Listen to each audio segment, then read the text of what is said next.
বহুত দিনৰ মূৰত আজি এখন নতুন ভিডিঅ' লৈ আহিছো। এইটো ভিডিঅ'ত আমি আলোচনা কৰিম চৰকাৰী টয়লেটৰ বাবে যিসকলে অনলাইনত আবেদন কৰিছিলে সেইসকলৰ লিষ্টত নাম আহিছে নে নাই, সেইসকলৰ লিষ্টত নাম আহিছে নে নাই আপোনালোকে কেনেকৈ চেক কৰিব। ইয়াৰ সম্পূৰ্ণ প্ৰচেছটো আমি দেখুৱাই দিম এইটো ভিডিঅ'ত, গতিকে আপোনালোকে ভিডিঅ'টো অলপো স্কিপ নকৰিব। আৰু যদি কোনোবা আমাৰ ভিডিঅ'টো নতুনকৈ আহিছে তেনেহ'লে আমাৰ চেনেলটো ছাবস্ক্ৰাইব কৰি ৰাখিব। বলক এতিয়া আমি প্ৰচেছটো দেখুৱাই দিওঁ। আপোনাৰ হাতত থকা মোবাইলটো যিকোনো এখন ব্ৰাউজাৰ অ'পেন কৰিব, তাত আপোনালোকে লিখিব SBM টয়লেট পাব, তাত আপোনালোকে অ'কে কৰি দিব। তাৰপিছত আপোনালোকে প্ৰথম যিটো লিংক পাব সেই লিংকটোতে আপোনালোকে অ'কে কৰি দিব। ভিডিঅ'ৰ ডিছক্ৰিপশ্যনত লিংকটো দিয়া আছে, সেইটো লিংকত ক্লিক কৰিলে আপোনালোকে ডাইৰেক্ট এইটো পিছত আহি যাব পাৰিব। এতিয়া আপোনালোকে এইটো পিছত অহাৰ পিছত আপোনালোকে স্ক্ৰল ডাউন কৰি তললৈ আহিব। ইয়াত আপোনালোকে এটা অপশ্যন পাব MIS, এই MIS অপশ্যনটোত আপোনালোকে ক্লিক কৰি দিব। এতিয়া আকৌ আপোনালোকে স্ক্ৰল ডাউন কৰি একেবাৰে তললৈ আহিব। একেবাৰে তলত আহি আপোনালোকে পাব MR13A ইণ্টাৰ ষ্টেটাছ, এই অপশ্যনটোত আপোনালোকে ক্লিক কৰি দিব। ইয়াত ক্লিক কৰাৰ পিছত আপোনালোকৰ সন্মুখত এই লিষ্টটো আহিব। ইয়াত আপোনালোকে পাব ষ্টেট নেম, ইয়াৰ পৰা আপোনালোকে ষ্টেট নেম আছামটো আপোনালোকে অ'কে কৰি দিব। তাৰপিছত আহিব ডিষ্ট্ৰিক্ট নেম, ইয়াৰ পৰা আপোনালোকে আপুনি যোনটো ডিষ্ট্ৰিক্টৰ হয় সেই ডিষ্ট্ৰিক্টটো বিচাৰি আপুনি ইয়াৰ পৰা ক্লিক কৰিব। ডিষ্ট্ৰিক্টটো দিয়াৰ পিছত আপোনালোকৰ সন্মুখত আহিব ব্লক নেম, আপোনাৰ ডিষ্ট্ৰিক্টত যিবিলাক ব্লক আছে গোটেইবিলাক ব্লকৰ নাম আপোনাৰ ইয়াত আহি যাব। ইয়াৰ পৰা আপোনালোকে ব্লক নেমটো বিচাৰি অ'কে কৰি দিব।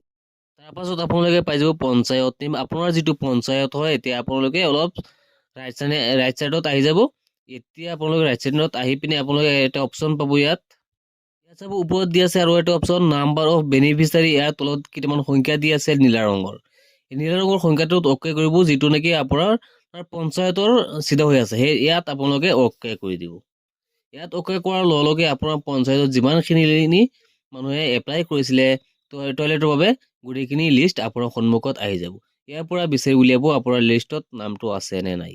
এই লিষ্টটো আপোনালোকে চালে এতিয়া মই আপোনালোকক দেখুৱাম জিঅ' টেগিং লিষ্টটো আপোনালোকে কেনেকৈ চাব। তাৰ বাবে আপোনালোকে আকৌ অলপ বেক কৰিব। বেক কৰাৰ পিছত আকৌ আপোনালোকে এই পেজটোত আহি যাব। এই পেজটোত অহাৰ পিছত আপোনালোকে ওপৰত আকৌ পাব টোটেল জিঅ' টেগ IHHL পাই যাব। ইয়াৰ তলত কিছুমান সংখ্যা দিয়া আছে, সেই সংখ্যাকেইটা নীলা হৈ আছে। আপোনাৰ পঞ্চায়তৰ চিধা যিটো সংখ্যা আছে সেই সংখ্যাটোত আপোনালোকে ক্লিক কৰি দিব।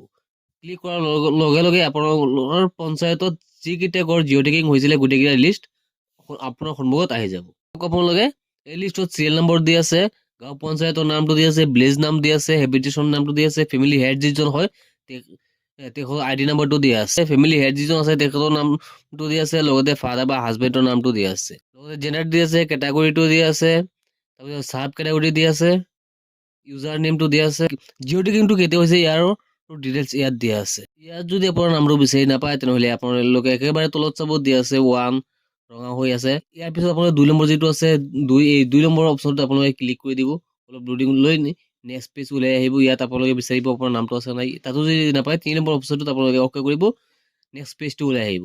এনেকৈ আপুনি বিচাৰি উলিয়াব আপোনাৰ নামটো লিষ্টত আছে নে নাই। আজি ভিডিঅ' এইখিনি আছিলে, লগ হ'ব নেক্সট ভিডিঅ'ত। জয় আই অসম।